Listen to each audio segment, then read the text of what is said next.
perkenalkan, nama saya Fitriani Hakim dan saya akan memaparkan materi yang pertama, yaitu materi definisi syirka. Jadi syirka menurut bahasa berarti al-ikhtilat yang artinya campur atau pencampuran. Maksud pencampuran di sini adalah seseorang yang mencampurkan hartanya dengan harta orang lain sehingga tidak mungkin untuk dibedakan. Menurut definisi syariah, syirka adalah transaksi antara dua orang atau lebih yang bersepakat untuk melakukan suatu usaha finansial dengan tujuan untuk mencari keuntungan. Menurut istilah yang dimaksud dengan syirka, yaitu para fuqaha berbeda pendapat. Abdurrahman Al-Jaziri dalam Suhindi merangkum pendapat-pendapat tersebut antara lain, menurut Sayyid Sabiq syirka ialah akad antara dua orang berserikat pada pokok harta atau modal dan keuntungan.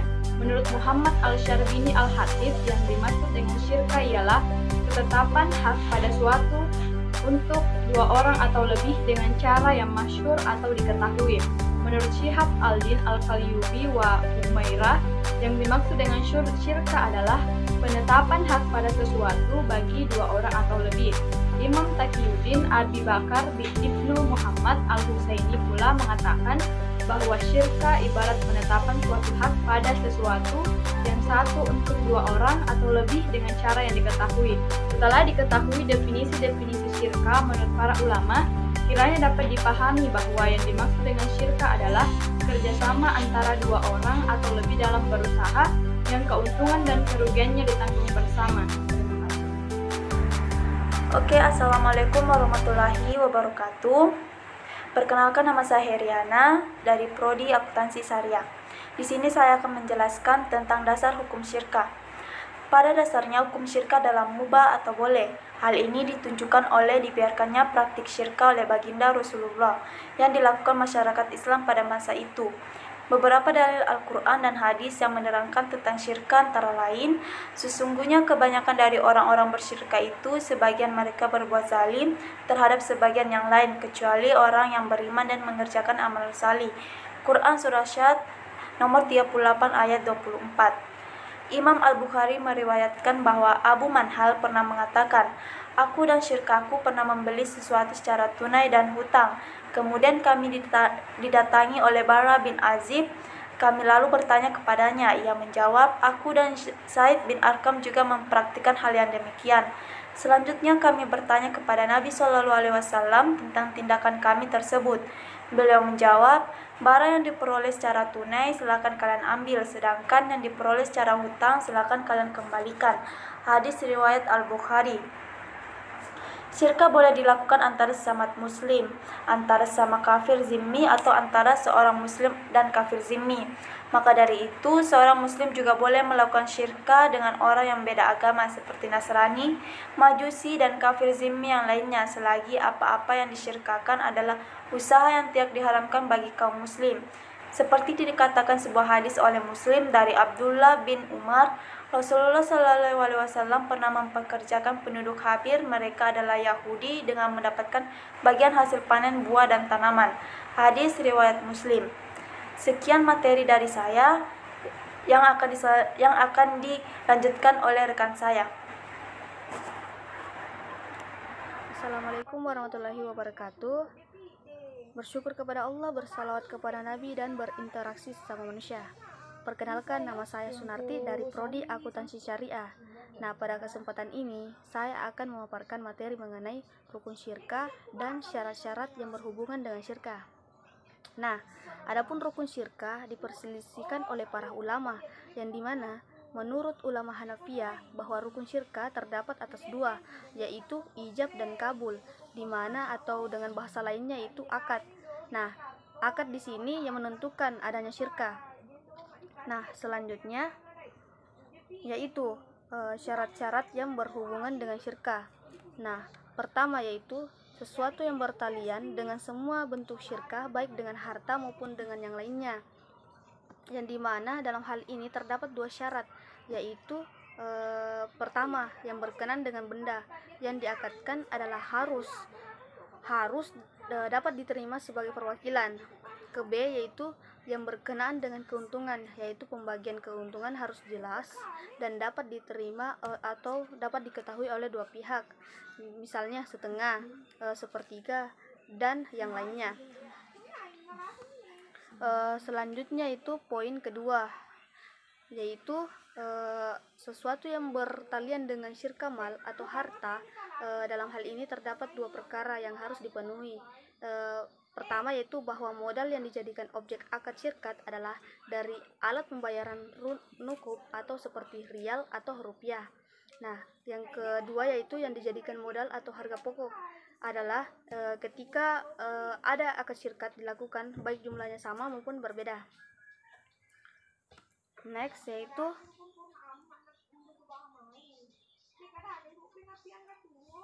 poin ketiga, yaitu di mana poin ketiga itu yaitu sesuatu yang bertalian dengan syirka mufawaddah, bahwa dalam mufawaddah disyaratkan ada tiga, yaitu pertama modal atau pokok harta dalam syirkah mufawaddah harus sama. Kedua, bagi yang bersyirkah ahli untuk kafalah.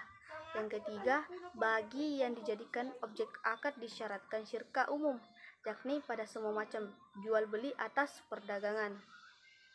Nah, poin keempat yaitu syarat-syarat yang bertalian dengan syirka inan sama dengan syarat-syarat syirka mufawaddah. Nah, di sini menurut ulama mazhab Malikiyah, syarat-syarat yang bertalian dengan orang yang melakukan akad ialah merdeka, balik, dan pintar. Syafi'iyah berpendapat bahwa syirka yang sah hukumnya hanyalah syirka inan, sedangkan syirka yang lainnya yaitu batal. Mungkin sekian yang saya sampaikan. Assalamualaikum warahmatullahi wabarakatuh. Perkenalkan, nama saya Nur Indah Bonita dari Prodi Akuntansi Syariah. Di sini saya akan menjelaskan materi tentang macam-macam syirkah. Yang pertama yaitu syirka inan. Syirka inan adalah syirka di antara dua orang atau lebih yang masing-masing pihak berinvestasi secara bersama-sama mengelola modal yang terkumpul dengan kesepakatan bahwa keuntungan dan risiko kerugian ditanggung bersama. Dengan demikian, setiap pihak yang bersyirkah memberi kontribusi modal dan berpartisipasi dalam kerja.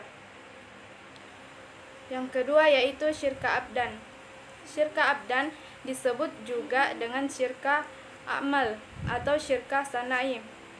Syirka abdan adalah syirka antara dua orang atau lebih dengan masing-masing pihak hanya menyerahkan kontribusi berupa tenaga atau keahlian tanpa investasi modal. Umumnya, syirka seperti ini terdapat pada pekerjaan yang membutuhkan keahlian khusus seperti dokter dan konsultan. Menurut Imam Mazhab Hanafi, Maliki dan Hambali, keahlian yang disertakan tidak harus sama dalam bentuk suatu syirkah. Yang ketiga yaitu syirka wujuh. Syirka wujuh merupakan kerjasama antara dua belah pihak atau lebih yang masing-masing pihak memberikan kontribusi kerja atau amal. Disebut syirka wujuh karena para pihak yang akan melakukan syirka ini memiliki reputasi baik dan juga keahlian dalam berbisnis. Yang keempat yaitu syirka mudarabah. Syirka mudarabah disebut juga dengan kirat. Syirka ini terbentuk antara dua belah pihak, di mana pihak pertama menyerahkan keseluruhan modal atau sahib al-mal dan pihak kedua adalah orang yang mengelola modal tersebut atau mudarib. Dalam syirka ini keuntungan akan dibagi sesuai proporsi yang telah disepakati oleh dua belah pihak. Sedangkan kerugian dalam syirka ini akan ditanggung oleh pemodal selama itu bukan kelalaian dari pengelola. Yang terakhir yaitu syirka muwafadah. Syirka muwafadah adalah antara dua syirka atau penggabungan antara beberapa syirka sekaligus. Misalnya, seseorang memberikan modal untuk dua orang insinyur dengan tujuan membangun rumah untuk dijual. Kedua orang insinyur akan bekerja sekaligus, akan mendapatkan rumah sebagai keuntungan seperti yang telah disepakati di awal. Sekian materi dari saya, yaitu macam-macam syirkah. Assalamualaikum warahmatullahi wabarakatuh. Jenis syirkah. Syirkah secara garis besar terbagi atas dua jenis, yaitu syirkah hak milik atau syirkah al-amlak dan syirkah transaksi atau syirkah al-uquh. Syirkah hak milik adalah syirkah terhadap zat barang, seperti syirkah dalam suatu jenis barang yang diwarisi oleh dua orang atau yang menjadi pembeli mereka atau hibah bagi mereka. Adapun syirkah transaksi adalah syirkah yang objeknya adalah pengembangan hak milik. Syirkah transaksi bisa diklasifikasikan menjadi 5 macam, yaitu inam, abdam, mudharabah, wujud, dan mufawadah. Jadi, materi selanjutnya yaitu mengakhiri syirkah. Ada 6 penyebab syirkah menurut Ahmad Ashar-Bashir. Yang pertama, syirkah akan berakhir apabila terjadi hal-hal di mana jika salah satu pihak membatalkan meskipun tanpa persetujuan pihak yang lainnya. Hal ini disebabkan syirkah adalah akad yang terjadi atas dasar rela sama rela dari kedua belah pihak yang tidak ada kemastian untuk dilaksanakan apabila salah satu pihak tidak menginginkannya lagi. Kedua, salah satu pihak kehilangan kecakapan untuk bertasarruf, keahlian mengelola harta, baik karena gila ataupun karena alasan lainnya. Yang ketiga, salah satu pihak meninggal dunia, tetapi apabila anggota syirkah lebih dari 2 orang, yang batal hanyalah orang yang meninggal saja. Syirkah berjalan terus pada anggota-anggota yang masih hidup.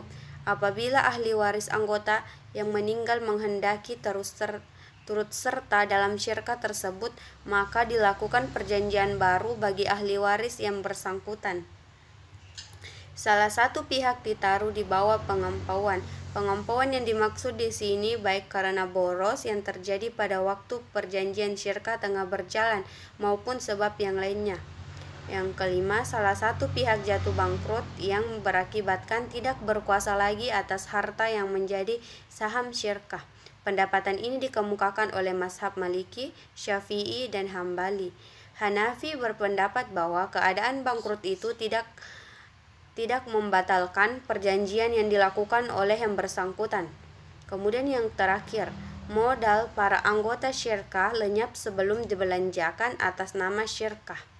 Bila modal tersebut lenyap, terjadi percampuran harta hingga tidak dapat dipisah-pisahkan lagi. Yang menanggung resiko adalah para pemiliknya sendiri. Apabila harta lenyap setelah terjadi percampuran yang tidak bisa dipisah-pisahkan lagi menjadi resiko bersama. Kerusakan yang terjadi setelah dibelanjakan menjadi resiko bersama. Apabila masih ada sisa harta syirkah, masih dapat berlangsung dengan kekayaan yang masih ada. Baik, bismillahirrahmanirrahim. Assalamualaikum warahmatullahi wabarakatuh. Perkenalkan, nama saya Muhammad Sulfadli Sulaiman, akan menyimpulkan materi tentang kerjasama syirkah dalam ekonomi Islam. Dalam menghadapi aktivitas perekonomian, baik dari sisi operasional maupun transaksi, umat Islam haruslah tunduk kepada petunjuk Allah Subhanahu wa Ta'ala melalui Al-Quran dan hadis. Selain 2 sumber tersebut, mendapat para fuqaha juga menjadi rujukan yang sahih. Salah satu bentuk aktivitas perekonomian adalah percampuran harta atau syirkah. Syirkah secara garis besar terbagi atas 2 jenis, yaitu syirkah hak milik dan syirkah transaksi.